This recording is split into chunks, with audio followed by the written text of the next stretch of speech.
What's happening, guys, and welcome back to the channel where for today's review we're going to be checking out the Transformers EARTHSPARK Deluxe Class STARSCREAM. Now, as we check out the packaging, because it is looking fantastic, not only do we see the return of the Transformers being packaged in their vehicle modes, but the return of the plastic blister bubble up front. To me, this absolutely decimates any of the boxes that we've been seeing for Transformers Legacy and Studio Series, and if this doesn't throw you back to the past 10 or 12 years, then I really don't know what will, because for someone who grew up with the Revenge of the Fallen and Dark of the Moon days, this definitely does smack that nostalgia button. And going into 2024, 2025, I'm really hoping that this can become the standard for Transformers boxes going forwards. But as we check out the graphics, we get images of Starscream up front and even behind the blister pack. There are also some pretty cool product shots here around the back. In some ways, I don't even want to open this guy because the box art does look so incredible, but the Starscream figure may just look even better, so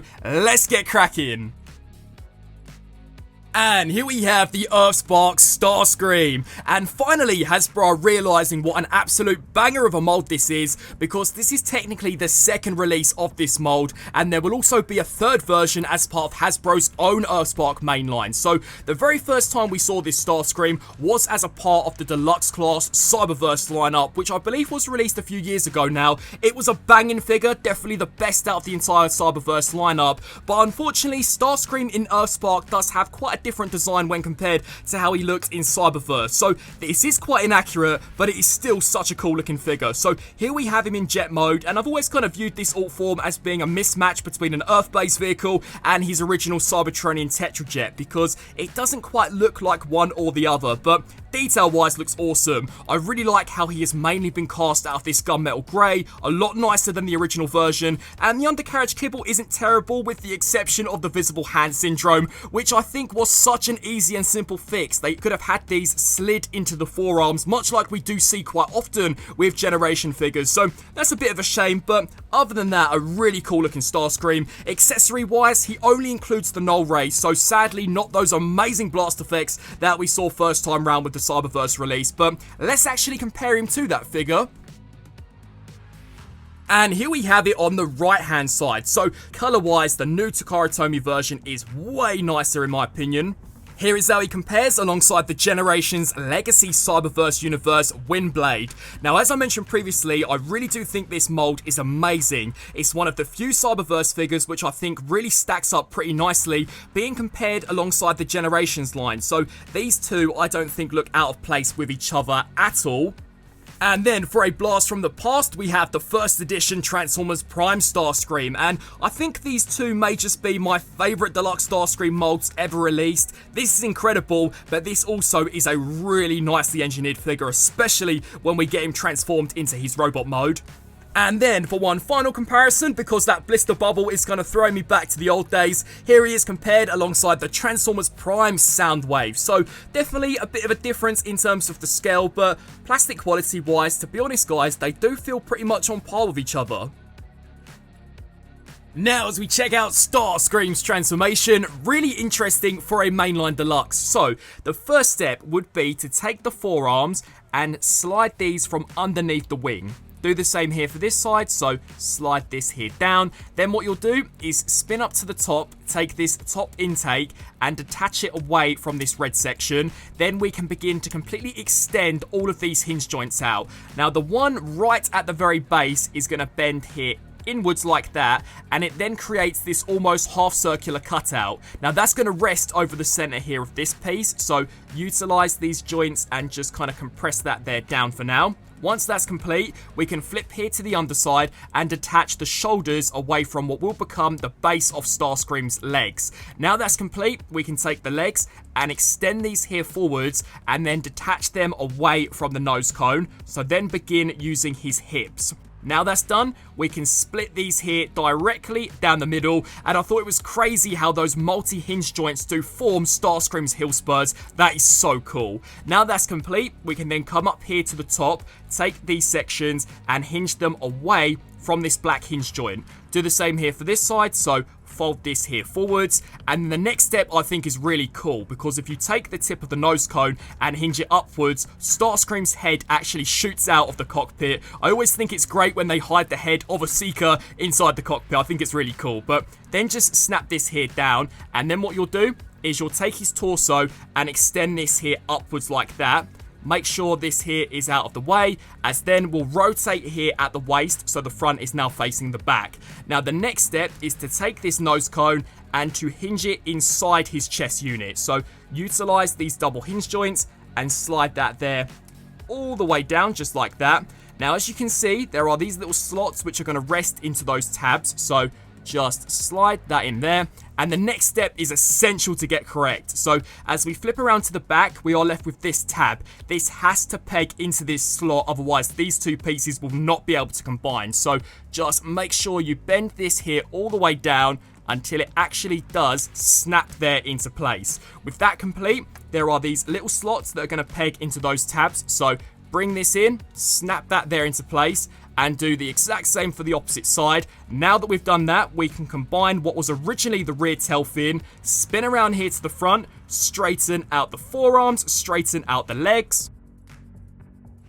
And bang! Here we have Starscream fully transformed into his robot mode, and it's just such a well-designed figure. I know the robot mode unfortunately is not actually accurate to how he does appear in the EARTHSPARK series, but if you were to directly compare him to how he looked in Transformers Cyberverse, the robot form for a deluxe figure is so incredibly close to the point that I think they could repack this in the Legacy United line and actually pass this off as a Cyberverse universe Starscream, because the engineering really is up to par with some of the Legacy figures, and the painting and the plastic quality I just think is so well done. So as we check out the details, the head sculpt looks so sick. I really like how the actual cockpit becomes the center of the torso. These intakes look really cool because this is the Takara release. We do see the return of the Decepticon insignias on the back part of the wing, which I thought was such a great touch. The iconic null rays strapped to the forearms, and the leg design is so accurate to the show. There, in all honesty, is next to no excess jet mode kibble on the back of this guy at all.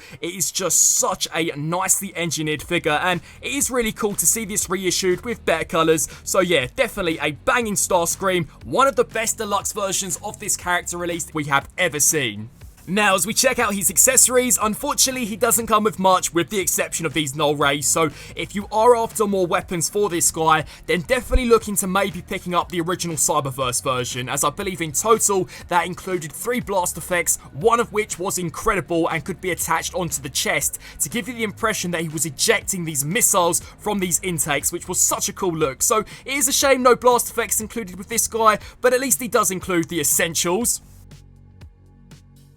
Now, as we check out Starscream's articulation, if you guys needed any more convincing that this is an absolute banger, then I think this may just do it for you, because the articulation is crazy good. First up, the head's on a ball joint, so this can look up all the way. I mean, check that out. For Starscream, that is awesome. It will then look down and can be rotated both left to right. The shoulders will move forwards, backwards, hinge out to the sides. They'll bend here at the elbow, rotate at the bicep, and rotate at the wrist, which is super cool. The wings are individually articulated so they can be flared forwards and backwards. And check this out, there's even a waist cut. Now, considering how close that is to the hip joints, I think that has been so well engineered. 9 times out of 10 on a Generations figure, you don't tend to see it being so close to the hips, so that's awesome. The hips themselves will kick forwards to that far, not back too well due to the nature of the design, but they'll then kick out to the sides. There's a thigh cut way past 90 here at the knee due to transformation. That is epic. And then finally, the ankles, in addition to rocking backwards and forwards, can also go left to right. So the posability for this guy is crazy, but let's now put him through the pose test.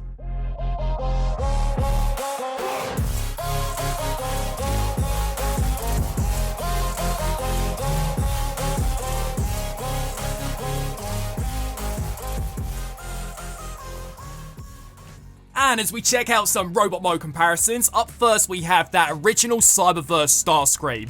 Now because both of these are the same mold, if this is supposed to be an EARTHSPARK Starscream, then it is sadly super inaccurate. But the recolor that we've got from Takara, I think absolutely decimates the original Cyberverse version. I really like this darker gunmetal grey they've gone for the base body. The additional red and blue details I think just makes him look even more interesting than he already was. If you are able to track down this version over this release and you're not too bothered about the blast effects, then definitely try and track down this Takara version. Here is how he stacks up alongside the Legacy United Windblade. Now what I think is crazy about these two is Windblade is from the Generations line, which is more geared towards collectors. This Starscream was a part of kind of a gimmicky deluxe mainline just for Cyberverse.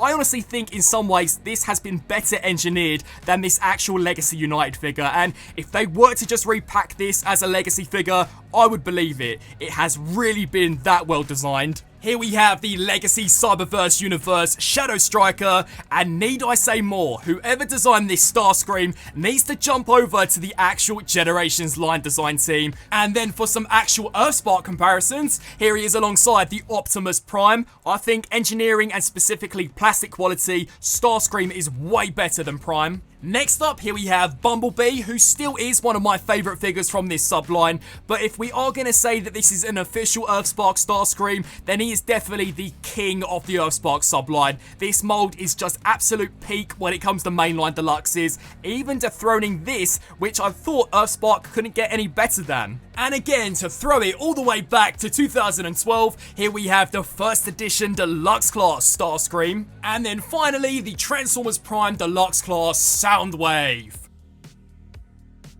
And so, wrapping up on this review for the Transformers EARTHSPARK Deluxe Class Starscream. I really think it's a fantastic mold. Now, I know as an actual EARTHSPARK Starscream, it is completely inaccurate, but they have taken what is to me one of the best deluxe versions of this character released in a very long time, repainted it to be even better than its original version. So, in all honesty, if you don't own that original Cyberverse Starscream, then I really could not recommend this enough to you guys. As I've showcased in some of the comparisons, the engineering, the design of both the robot and the jet mode are so good that being compared alongside proper Generations collector grade figures, it stacks up super well, and in some cases even a little better. The plastic quality is wicked on this guy. My real only complaints are that they never retooled anything for it to better match EARTHSPARK Starscream, and that sadly he's missing those super awesome blast effects that we saw released originally. But banging deluxe figure. I'd love to get your thoughts on this Starscream down in the comment section below. I want to thank you guys all so much for watching,